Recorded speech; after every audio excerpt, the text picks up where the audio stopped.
গুলি করে করে লাশ নামানো হচ্ছে স্যার, কিন্তু গুলি করলে মরে একটা, আহত হয় একটা, একটাই যায় স্যার, বাকিটি যায় না।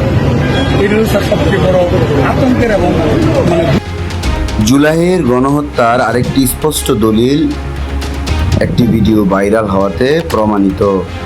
আজ সোশ্যাল মিডিয়াতে একটি ভিডিও ভাইরাল চলছে, যেখানে একজন পুলিশ সদস্য সাবেক স্বরাষ্ট্রমন্ত্রী আসাদুজ্জামান খান নূরকে একটি ভিডিও দেখাচ্ছেন এবং তিনি বলছেন, গুলি করে লাশ নামানো লাগে স্যার, গুলি করি মরে একটা, আহত হয় একটা, একটাই যায় স্যার, বাকিটি যায় না।